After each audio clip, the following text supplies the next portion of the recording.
would you describe Hardin and Tessa relationship and journey during this one? Because it's very difficult and very torturous, at least. Well, then I would describe this relationship as I think it's a very passionate one, and I think it's a complicated one, and I think it's a messy one. And it's two people who are drawn to one another, but there's a lot of issues with the logistics of it, and things that they have to work out, and their communication skills, and how they treat one another. And so I mean, I would just describe it as a big complicated. I would describe it as real. I'd go straight off what Jo said and agree with her. I think what's special about their relationship is that I think a lot of the time you have, I guess, relationships where the level of love might be at one height, and the level of like complications and difficulties massively outweighs this, or it's the complete other way around. And I think with this, their love is so powerful and so unconditional, but the challenges they face are so big and so strong and powerful as well, that it makes such a great watch, and it's so entertaining because both of those things are so high and kind of equally high. It brought me back to like 2015 of dealing with them then. Here we start with just a totally different Tessa. She's starting a new internship. She's trying to get on with her life post Hardin, even though it's only been a few weeks. She doesn't really know who she is, and she's trying to force herself to be kind of who she thinks she is. And Hardin is there to earn her trust back after betraying her in a huge way, obviously. So we really watch him try to redeem himself, and her try to balance falling back into their cycle and taking care of herself and growing up and making sure she's fine without anyone. Dylan, how did you feel meddling in this romance, and more important, meddling in all the fans' fantasies? And did you enjoy portraying Trevor, this intellectual and nice guy, apparently? Well, meddling's a funny word, but I think it's accurate. Yeah, I think it makes it sound like I'm like a Scooby-Doo villain or something. That's pretty fun.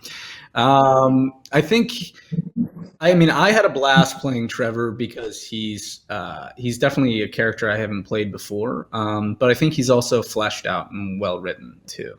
And I think as an actor, it's easy to step into a character if they seem like they have a purpose and they seem like they have like a design behind them that's pretty intentful. So I don't think Trevor thinks that he's actively meddling in a malicious way. I think he probably thinks he's helping. And I think that's a good driving point for me as an actor. And the After franchise obviously started in the Wattpad platform. So what kind of advice would you give to young people who feel the need to write but don't know exactly how to start? I would say, honestly, just write. Don't worry about the barriers. Don't worry about what publishers think. Don't worry about an editor. Don't worry about an agent. Write for yourself, write for the people reading it, and don't be afraid to change the wheel. Like as the more writers I meet brilliant writers who have been trying to be published for 10 years, and they have this idea that they have to have an agent and they have to query and they have to have approval. And it's like, no way, break down the doors, keep writing, make them read it. There's so many less rules when you, of course, it's easier said than done, but there's less rules than needs to be, and publishing needs a change. And I hope that I can have some part in changing the way that people look at authors and who authors are supposed to be and how educated they're supposed to be, and that they're supposed to write these like highly intelligent novels instead of entertainment and stories that people actually want to read. Which is the strangest or funniest thing that has happened to you after Related, of course, since the first movie, in your case, Dylan, this second one? Well, I'm not going to look on DeviantArt because I feel like there's already some strange stuff on there. But honestly, I don't feel like there's any. I know this is kind of like disappointing to say because I want to tell you some like, oh, crazy, I got a squirrel thrown at me.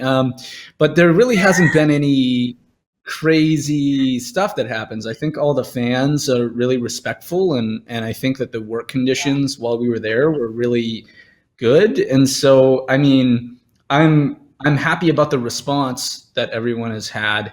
It's a very passionate fan base, as I think everybody knows, and very creative fan base. I was given a doll in a country. I won't say the country, but I was given a a very interesting doll that was to look like me, and it was the gesture was very sweet, and I appreciate a lot. But it was a little strange to see a doll to look like me. It was a little strange, but also fans are fans, and I love passion, and I love fan mentality, so I get it. But for me, going from being a fan to now having fans is strange to see a doll with my face. So I would say that's probably the strangest. Do you have any news or input about the potential or future adaptations of the third and the fourth books?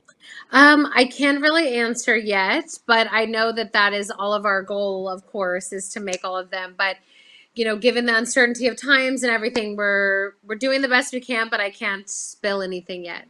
But would you like to do it? Would you like to watch the saga ending in the big screen? Yeah, of course. I would love, safely, yes, on the big screen, but I would love to see the story come to a conclusion on the screen. And I think that myself especially, owe it to the readers and the people who really made my career for them to be able to finish out Hardin and Tessa's story with them.